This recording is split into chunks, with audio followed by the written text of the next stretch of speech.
నమస్కారం. ఈరోజు Bharatiya Janata party, Telugu Desam party, Janasena party మూడు పార్టీల తరపున కూటమి ప్రభుత్వం తరపున ఈ కదిరి పట్టణంలో జరిగినటువంటి కోట్ల మంది ఆరాధ్య దైవమైనటువంటి కాద్రి లక్ష్మీ నరసింహస్వామి ఆలయంలో జరిగిన కోట్ల కుంభకోణానికి సంబంధించి మేము ప్రభుత్వానికి ఫిర్యాదు చేయడం జరుగుతుంది. విజిలెన్స్ విచారణకు కోరడం జరుగుతుంది. త్వరలో రాష్ట్ర ముఖ్యమంత్రి గారిని, అదేవిధంగా లోకేష్ గారిని, దేవాదాయ శాఖ మంత్రి ఆనం నారాయణ రెడ్డి గారిని, ఎండోమెంట్ కమిషనర్ గారిని కూడా కలిసి ఫిర్యాదు చేయడం జరుగుతుంది. ప్రధానంగా ఈరోజు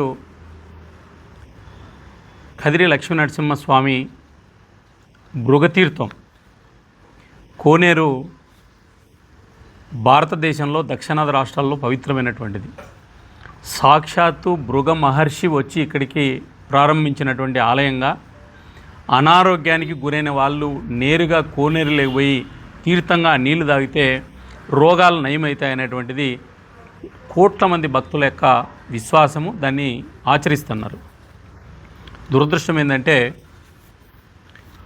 గత 6 సంవత్సరాలుగా కదిరిలో ఉన్నటువంటి కోనేరు 6 బ్రహ్మోత్సవాలు జరిగినా కూడా కోనేరు మాత్రము నిర్మాణం పూర్తి కాలేదు. ప్రధానంగా ఈ కోనేరుకి సంబంధించి గుడికి సంబంధించినటువంటిది పక్కన ఉన్నటువంటి డ్రైనేజ్ నుంచి సీఫేజ్ వాటర్ వస్తున్నాయి. భక్తులు ఆ నీళ్లు తాగితే అనారోగ్యానికి గురవుతారని ఉద్దేశంతో కోట్ల రూపాయల భక్తుల కానుకల నుంచి, ప్రభుత్వ డబ్బు కూడా కాదు, భక్తులు ఇచ్చినటువంటి కానుకల నుంచి టెండర్లు పిలిచారు. ఈ టెండర్లను మొట్టమొదటిసారిగా 2001-2002లో టెండర్లు పిలిచారు. దానికి ప్రభాకర్ రెడ్డి అనేటువంటి ఒక కాంట్రాక్టరు 2 కోట్ల రూపాయలకు టెండర్ వేశాడు. ఆయనకు 2 కోట్ల రూపాయలకు టెండర్ ఇచ్చారు. ప్రభాకర్ రెడ్డి అనేటువంటి వ్యక్తి 1,65,00,000 రూపాయలు డబ్బులు తీసుకున్నాడు. తీసుకొని దాంట్లో ఒక ఇంజనీరింగ్ శాఖ, దేవాలయ శాఖలో పనిచేసేటువంటి ఒక కర్నూలు ఉన్నతాధికారి బినామీ కాంట్రాక్టర్గా ఇక్కడ పనులు నిర్వహించాడు. ఆయనే ఎగ్జిక్యూటివ్ ఇంజనీరు, ఆయనే ఇన్ఛార్జ్ చేసి వీళ్ళిద్దరూ కలిసి 1,65,00,000 రూపాయలు గుళ్ళో అధికారికంగా డబ్బులు డ్రా చేశారు. కనీసం 10 లక్షల రూపాయల పని కూడా చేయలేదు. నేరుగా 1,50,00,000 రూపాయలు గుడి డబ్బులు దోచేశారు. వాళ్ళు దీనికి సంబంధించినటువంటిది ఎట్లా దోచేశారనేటువంటిది నేను కొంత గత అనేక రోజులుగా సమాచారం సేకరించాను. టెండర్లు పిలిచారు. ఆ రోజు గతంలో వైఎస్ఆర్ కాంగ్రెస్ పార్టీ అధికారంలో ఉంది. గుడికి సంబంధించినటువంటి కోనేరును 20 అడుగులు తగ్గించేసేసి నాసిరకంగా 10-15 లక్షల రూపాయల పనులు చేసేసి డబ్బులు డ్రా చేసే సమయంలో కదిరిలో వరదలు వచ్చినాయి. మొత్తం వరదలన్నీ కొట్టుకుపోయింది. 10 లక్షలు 15 లక్షల రూపాయలు చేసిన పని.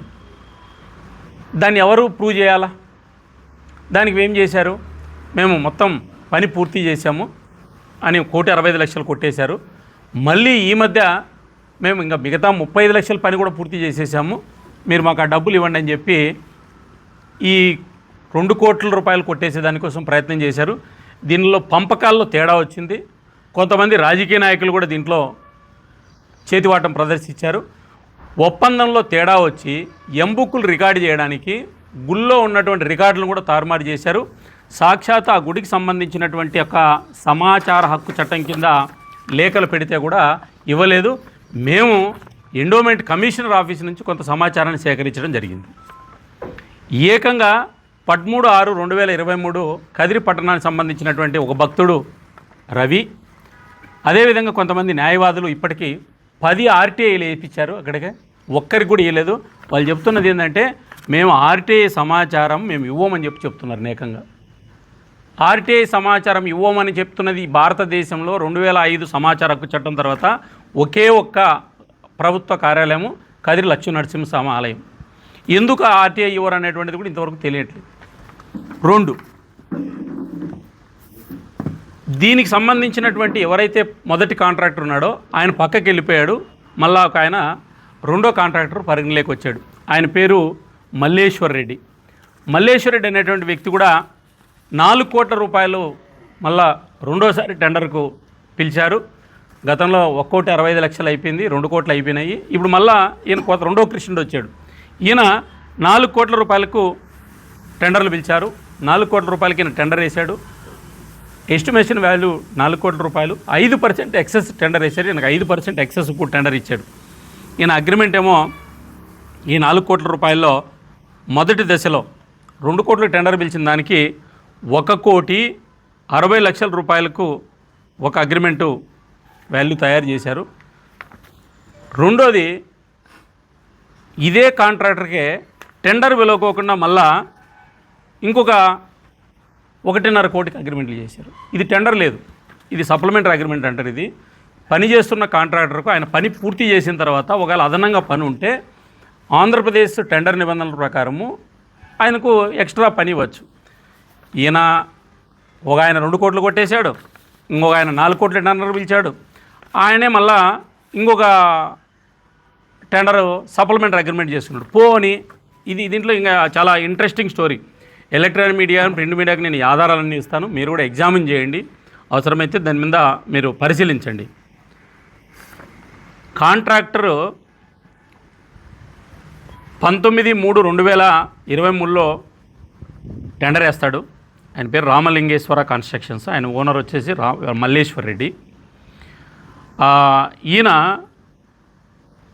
2,08,00,000 అగ్రిమెంట్ వాల్యూ చూపిస్తాడు. 5% టెండర్. ఆయన ఎప్పుడు పూర్తి చేస్తానన్నాడంటే 12 నెలల్లో టెండర్ కంప్లీట్ చేస్తానన్నాడు. పోనీ వరదలు వచ్చినాయా? ఏమి లేదు. ఎందుకు నిర్మాణం పనులు అయినాయి? దానికి ఎవరు సమాధానం చెప్పే పరిస్థితి లేదు. పోనీ పరిశీలిస్తారా? దానికి సంబంధం లేదు. ఇదే కాంట్రాక్టరే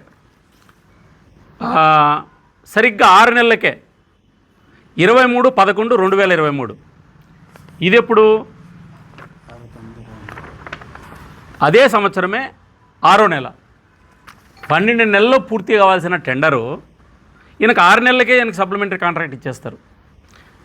ఇవి ఈ 2 మీకు కూడా మీడియాకి ఇస్తున్నాను. మూడో విషయం, అక్కడికి ఆగిపోలే.